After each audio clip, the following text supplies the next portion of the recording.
I regret to announce that today's episode will be Wagstaff's Final Spring. And you're probably wondering why. Does Wagstaff die and fail to recover? Does the world crash and the save file get corrupted?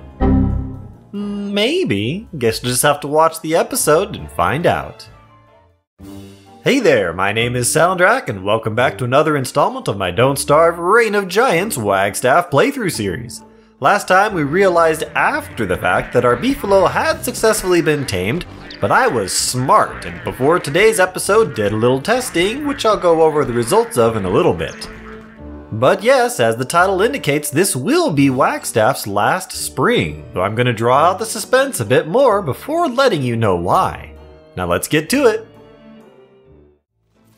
It's currently day 179 and the first day of spring in our third year of this world.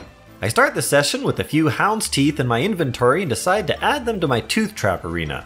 Looks like a few moleworms had set off a few traps which get reset, and then new traps get added to the arena, and I make a mental note that I need to replace the fire pit that Deerclops had destroyed.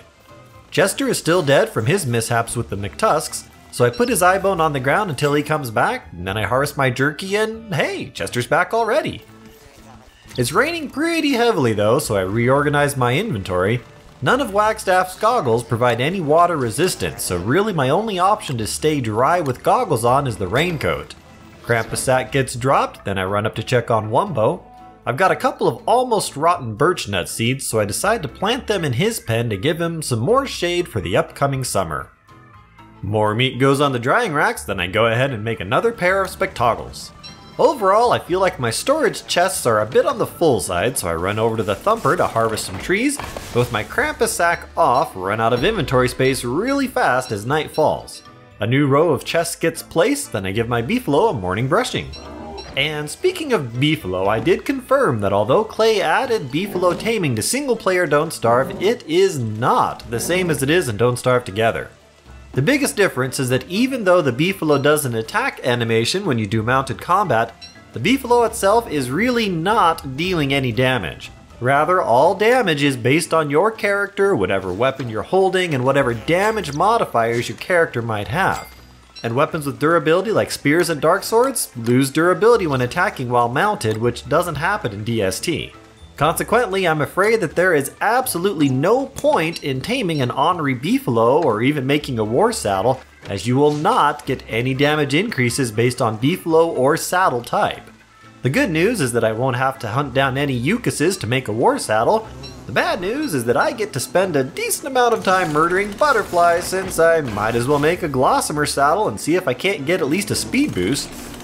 I've still got logs to clean up at the thumper and decide to amuse myself trying to kill bees with the thing. Its actual damage range is pretty small though, so it's hard to get the timing right to really hit anything. So I end up picking stuff up while dancing with the bee. Later, buddy. I've got a ton of meat in the fridge, but I'm low on gold, so I convert the spoiling monster meat into eggs as future gifts for the Pig King. Morning arrives and I brush the Beefalo and then spend the daylight hours killing butterflies, which I'll be doing the next several days until I get the 68 wings needed for the Glossomer saddle. By the time dusk arrives and the butterflies go to sleep, I've got 13 wings, so yeah, this will take a while to get enough. My loyal steed then runs me up to the Pig King, and as a reward for rubbing his belly with eggs, he showers me with gold. Okay, that sounds all sorts of creepy, but hey, what can you do? While heading over there, I was wondering when the next Hound attack might be, and not surprisingly, they start baying just as I'm heading back to base. I make it to the tooth traps just before they arrive, and they all get put down rather fast, along with the would-be pilfering moleworm.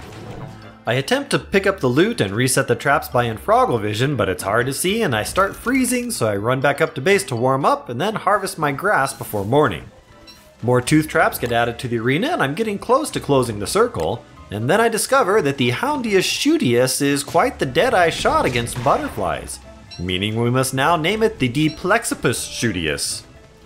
The rest of daytime only nets me 6 more butterflies, dusk is spent making that gobbler bait pen, and night is spent tinkering around at base.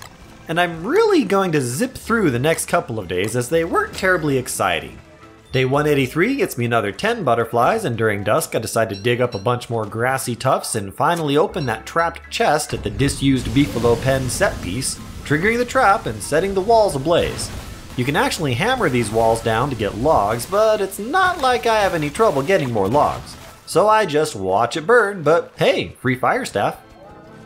While heading back to base, I see that the local Beefalo herd is propagated nicely. I remember back when I started this world and there were only like 2 or 4 Beefalo in the whole world. Grassy tufts get placed and then fertilized during the night, and now I've got plenty for all my future grass needs. The 4th day of butterfly murdering gets me 11 more, bringing my total up to 40, so 28 more to go. Dusk is spent evolving pigs, and here is where I do have a bit of a mishap. While sorting my inventory at some point earlier, I had apparently misplaced my infroggles. I only realized I didn't have them as it turned into night, and I saw that my only lighting option on hand was a low durability torch that I knew wouldn't last very long, especially with a werepig hot on my heels. Fortunately, I had lured the werepig close enough to the Houndius Shooties that it pulled aggro off me, giving me time to make a new torch. Werepig and Charlie combined definitely would have made for a very dead Wagstaff. After the Houndius took down the Werepig, I went ahead and placed a fire pit I had pre-crafted earlier, and yeah, that was a close call. But to answer one of the questions posed in the intro, no, Wagstaff does not die this episode. Up at base, I locate my missing infroggles, Jerky patches up my low sanity and health, and I'm good as new when day 185 arrives. I gather 7 butterflies and 1 butter while also getting Krampus warning sounds as dusk arrives, and then decide to spend some time killing spiders. I notice it's going to be a full moon again though, and go ahead and stock up Chester with some shadow fuel. Since I've gotten smart about single player Beefalo damage output, I go ahead and make a fresh hambat, then saddle up and head to the forest to fight the spiders, and have just enough time to break the den, then hurry home to see Chester transform. And based on the Beefalo's cheering, I think he was impressed. 9 butterflies later and it's dusk again, 12 more to go for the Glossamer saddle. But at day 186 and about a week into the season, I'm thinking we're probably not going to see a moose goose yet again. Dusk is mostly spent getting my chests more organized. I then decide to fish up some flotsam and get a seaworther. This is the item used to make the seaworthy to travel to a shipwrecked world, but as this is a pure Reign of Giants map, that recipe won't be available. Maybe next time. Another day dawns and another 8 butterflies fall victim to this vicious hunter, 4 short of my needed 68 though. Full patches of grass and twigs get harvested, and I decide to whip up a batch of waffles just for fun, along with some taffy for sanity purposes. Morning arrives as the taffy is still cooking, but no time for sweets. I've got a date with 4 more butterflies. I let the Plexippus Shootius do the honors on the last one, and then run back to craft the new saddle. Old saddle gets removed, my very good boy gets a brushing, and on goes the new saddle, and after a quick snack of Triggs, I take it for a spin.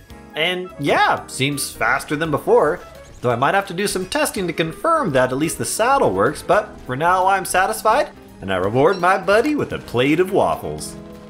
Next up, I decide to finally assist the northern pigs with their spider infestation, now using a handbat instead of a walking stick.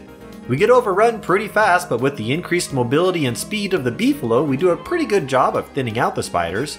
These nests were more in the forest though, so I head up to the actual area that has the pig houses, but it's almost night, so I decide to head back home.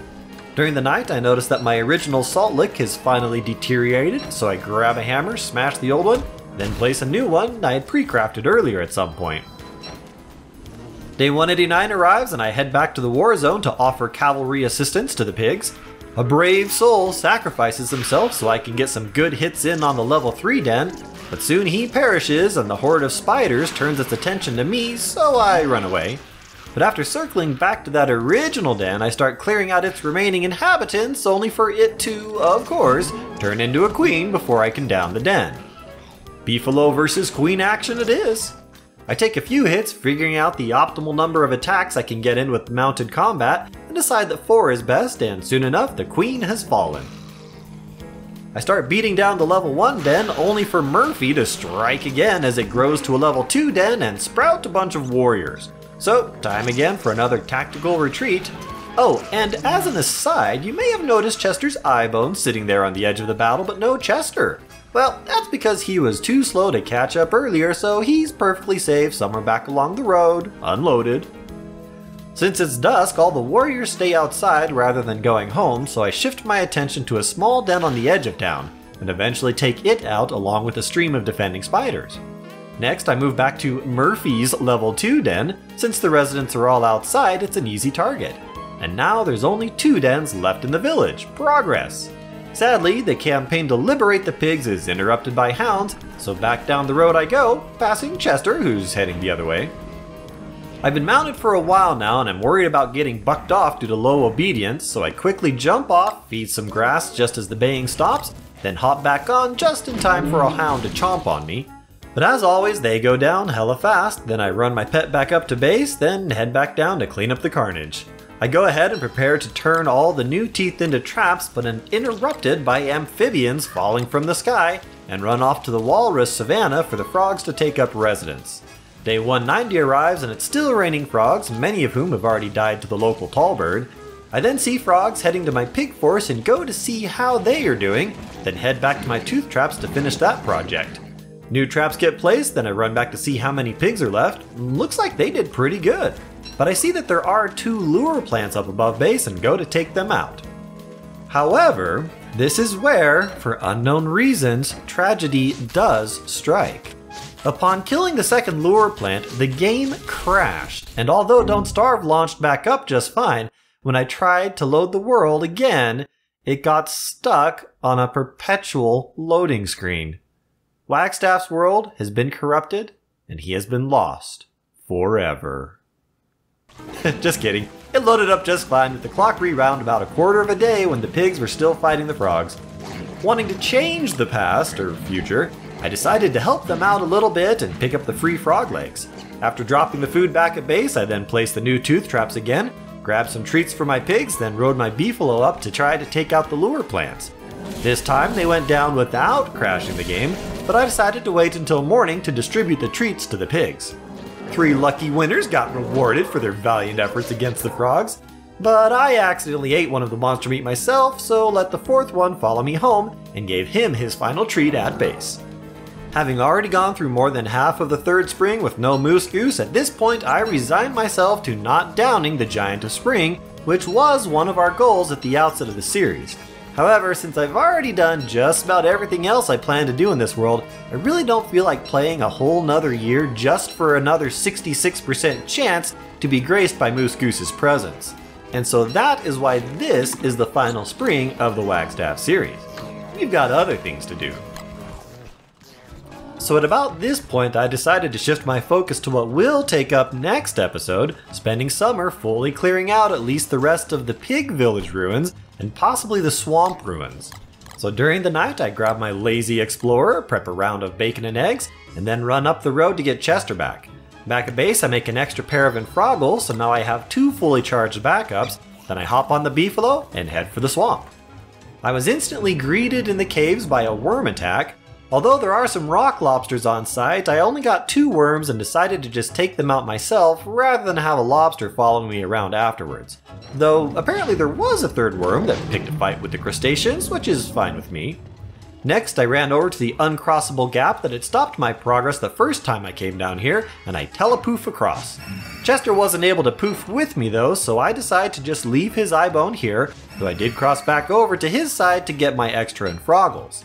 I then set off to explore this side of the caves and quickly find the thulecite sinkhole next to, as always, a blue fungal turf bunnyman area. But I decided to fully explore the cave level before venturing down because, as you all know, I've got some serious map exploration OCD issues. It takes about a full in-game day to explore this half, and really nothing eventful happens the whole time. I'd gathered a decent amount of blue and green mushrooms while exploring, so I cook up the green ones to top off my sanity, and then decide to head down to the ruins level for a bit. Since it's spring and I don't have a backpack or any open inventory space, this will be an exploratory venture only, which is how I generally like to approach the ruins anyways, by getting the lay of the land on a first trip and then heading back to plunder it later. Pretty quickly I find the labyrinth and then spot the lair of the ancient guardian, who looks quite astonished at something. I don't want to engage him right now though, so I head back the other way, telepoof across a gap, and then run back into the wilds. A bit later, I find the military biome and do a quick lap around the outside while avoiding any conflict with clockworks. Back in the wild, the nightmare cycle warning phase activates, but since I'm just exploring, I'm not even bothered. As long as you keep moving, you're pretty safe, and I'm even ready with a new pair of Infroggles when the old pair breaks. I go ahead and map out most of the central wild biome, then head up into the village. It's full-blown nightmare phase now, and I decide to pause to take out a Shadow Spelunky. These guys can be really dangerous if you get a lot on you at once, but alone they're easy to take down. I then pause to switch to Lantern Light to avoid debris from an earthquake. The shadows are really hard to see with Infroggles on. Dawn phase arrives, then it's back to exploring, and early on day 196 I finish my circuit of the ruins, all but the sacred biome past the Ancient Guardian. But now I know where everything is, so plundering it will be easy. I go ahead and finish mapping out the Central Wilds area, then climb back up to the caves level. My last pair of Infroggles is at 64%, but I figure I have enough time and proceed to finish mapping the original side of the caves, taking Chester with me this time after feasting on cooked blue caps to get my sanity back up. A few minutes later and the full level is explored. I eat a glowberry just for fun, and then climb out and head home to the sonorous sound of the baying of hounds. The dogs get put down at the tooth traps, and I decide to call it for the episode with a few days of spring remaining. Next episode, I plan to gather supplies to clear out some ruins, and will want to pre-craft a few structures before heading back underground. After that, I think it'll be time to enter the final leg of Wagstaff's Journeys, Adventure Mode. Thanks for watching, and I'll see you in the next one. Cheers!